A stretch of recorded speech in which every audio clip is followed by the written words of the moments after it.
गति है। हम दुनिया के लोगों से कहते हैं जिसने प्यार ना किया हो एक बार शंकर की कथा को दिल से जाकर सुन लेना, शिव से तब प्यार हो जाएगा कि दूसरा सुहाएगा ही नहीं। और किसको प्रेम कहते हैं? शंकर जी के चरणारविंद के प्रति कितना प्रेम होगा जरा विचार करिएगा। आस्था चैनल वालों से कहूंगा, मैं बाहर बैठे हुए जो गाड़ियों में बैठे हुए हैं, ऑटो पर बैठे हैं, छतों पर बैठे हैं, जिन्होंने पूरी रात निकाल दी एक जैसे केवल कथा के लिए, पूरी रात गाड़ियों पर चढ़े चढ़े बैठे रहे, पूरी रात तपतपाती हुई ठंड, कोहरा आज अभी तक खत्म नहीं हुआ, उस कोहरे में, इस तपतपाती हुई ठंड में लोग दिल से कथा का रस तत्व श्रवण करने के लिए पूरी रात इंतजार कर रहे हैं। जरा विचार करिएगा, इसको शंकर का प्रेम कहते हैं, इसको शिव की भक्ति कहते हैं, इसको अविरल भक्ति कहते हैं। ये विश्वास का पूंजी है।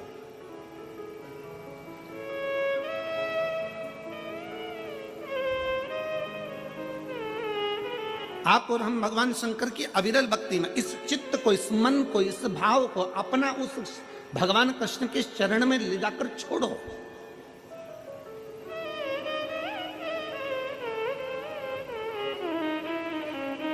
भगवान कृष्ण के चरणों में ले जाकर इस दिल को छोड़ने का प्रयास करो। स्वर्ग और नरक दोनों यहीं पर हैं। अनुभव कैसे करोगे? गलत व्यक्ति की संगति में बैठ रहे हो, किसी बेवड़े की संगति में बैठ रहे हो, किसी मदिरा पीने वाले की संगति में बैठ रहे हो, गाली देने वाले की संगति में बैठ रहे हो, कोई झूठ बोलने वाले की संगति में बैठ रहे हो, कोई प्रपंच करने वाले की संगति में बैठ रहे हो, तो समझ लेना कि तुम नरक में बैठ रहे हो। और कोई सत्संगी के साथ में, कोई भगवान के भक्त के साथ अगर आप बैठ रहे हो, कोई अच्छा है, नहीं है शंकर का भगत, नहीं है राम और कृष्ण का भगत, पर दिल का तो कोई साफ हो। अगर कोई हृदय निर्मल मन हो, दिल साफ हो, ऐसे व्यक्ति के साथ बैठ रहे हो, तो समझ लेना कि आप स्वर्ग में हो। नरक और स्वर्ग दोनों अपने ही पास हैं, अपने पास।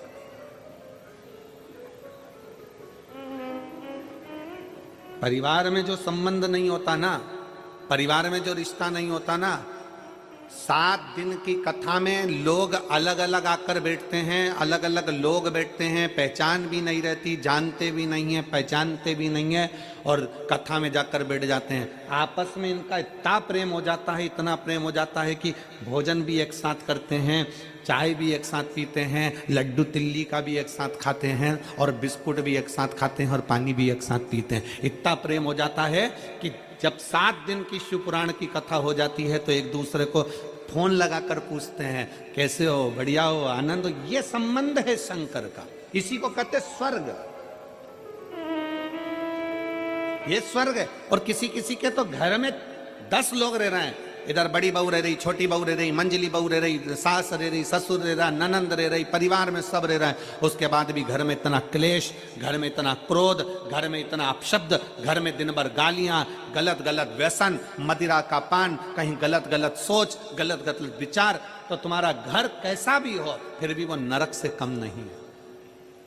स्वर्ग वाला घर वो होता है जिसमें आप प्रेम से बोल रहे होते हो। स्वर्ग वाला घर वो होता है जिसमें आप प्रेम से रह रहे होते हो। और आज शिव महापुराण की कथा में आप सबसे निवेदन है, संक्रांति पर किसी को तिल्ली का लड्डू खिलाओ ना खिलाओ, संक्रांति पर किसी का मुंह मीठा कराओ ना कराओ, पर इतना याद जरूर रखना कि संक्रांति पर अपनी जीवान से थोड़ा सा मीठा बोल लेना, तो किसी का मुंह मीठा हो जाएगा। अपनी जिह्वा से मिठास परोसिए, अपनी जिह्वा से मीठा देने का प्रयास करिए।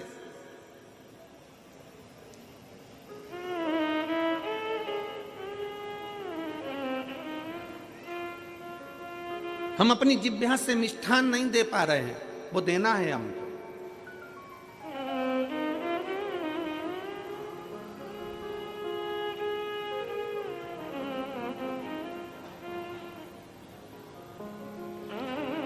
एक महाराज जी ने कथा में पूछ लिया, स्वर्ग कौन कौन जाना चाहता है? सब ने हाथ उठा दिया महाराज जी के कहने पर, जितने बैठे थे सब। आगे 80 साल की बूढ़ी माँ बैठी थी, उसने हाथ नहीं उठाया। महाराज जी ने 80 साल की बूढ़ी माँ से पूछा, माता जी आप स्वर्ग जाना नहीं चाहती? माता जी बोली नहीं। क्यों? महाराज जी मैं स्वर्ग जाके क्या करूंगी? क्या करूंगी? अगर मेरी ये पड़ोसन सुधर जाए ना तो मेरा मोहल्ला वैसे ही स्वर्ग हो जाए। स्वर्ग हमारे नजदीक में, स्वर्ग हमारे घर में, स्वर्ग हमारे परिवार में, स्वर्ग हमारे अपने कुल के अंदर, अपने घर के अंदर, अपने परिवार में स्वर्ग समाया हुआ है। बस मीठी वाणी से स्वर्ग है, मीठे शब्दों से स्वर्ग है। लड्डू बनाया तिल्ली का, गजक बनाई तिल्ली की, खूब शक्कर मिलाई, खूब गुड़ मिलाया, खूब प्रेम से तुमने लड्डू बनाया, लड्डू बनाया। पर कई कई घर ऐसे हैं कि लड्डू बनाने में भी कड़वी वाणी का प्रयोग हो जाता। लड्डू तो बन रहा है पर आपस में इतना झगड़ा चल रहा है कि लड्डू में भी वो वाणी का असर आ गया। जिसने खाया खाते सी गालियां देना चालू, ट्रांसफर हो गया, लड्डू में ही गाली ट्रांसफर हो गई।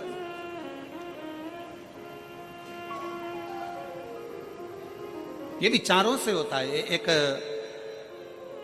राजा को रात भर नींद नहीं आती थी, बड़ा बेचैन रहता था, बड़ा बेचैन, पूरी रात कर्मठ बदलता रहता था राजा, पूरी रात।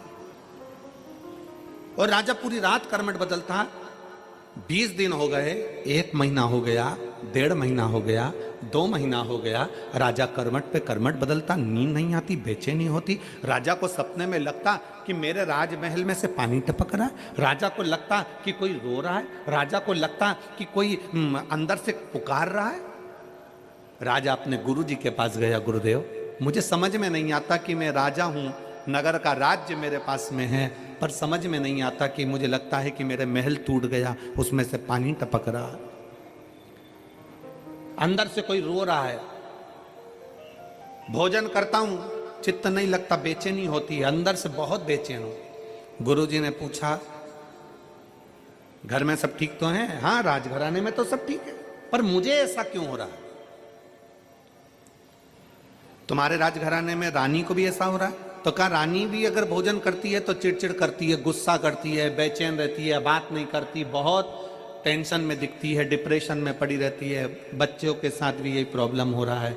महाराज गुरुजी आप बताओ क्या करें? राजा ने कहा कि मैं कल तुम्हारे महल में पहुंचूंगा। राजा महल में गया, जहां भोजन बन रहा था, उस भोजन बनाने वाली माँ से एक स्त्री भोजन बना रही थी, उस स्त्री के पास राजा गया और स्त्री से पूछा, बहन इधर आओ।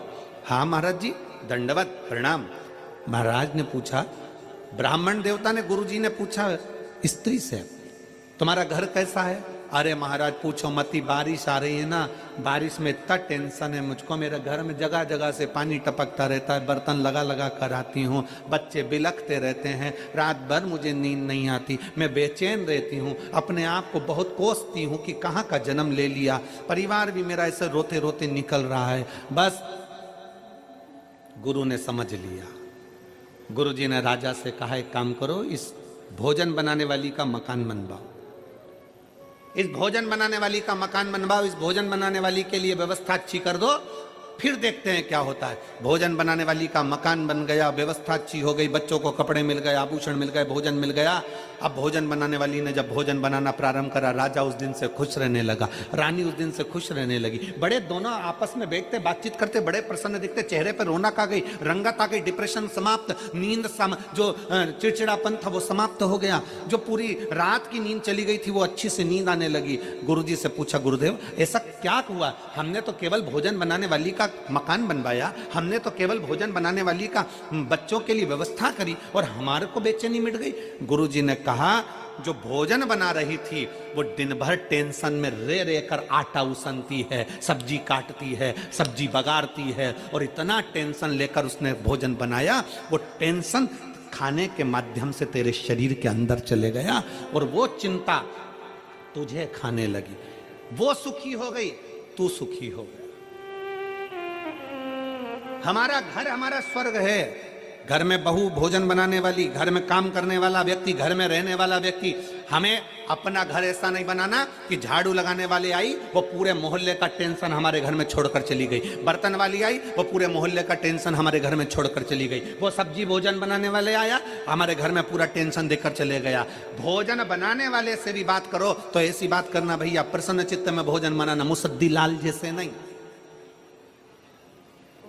आंख में से आंसू झड़ रहा है, चेहरा उतरा पड़ा है और आटा उसन रही है और अंदर से अपने आप को कोस रही है और वही रोटी किसी ने खाई है और उसका चित्त नहीं लग रहा। इसलिए शिव महापुराण की कथा कहती है घर की बहू, घर की बेटी, घर की माता, घर में रहने वाली जितनी माताएं, तुम्हारे घर में बर्तन मांजने वाले 50 आए, तुम्हारे घर में झाड़ू लगाने वाले 50 आए, तुम्हारे घर में काम करने वाले 50 आए, पर जब आटा उसना जाए, जब रोटी बनाई जाए तो घर की माँ, घर की बेटी, घर की बहू उसको प्रसन्न चित्त में बनाए तो रोटी खाने वाले अपने आप खाएंगे तो घर से क्लेश समाप्त हो जाएगा, चिड़चिड़पन समाप्त हो जाएगा, डिप्रेशन समाप्त हो जाएगा।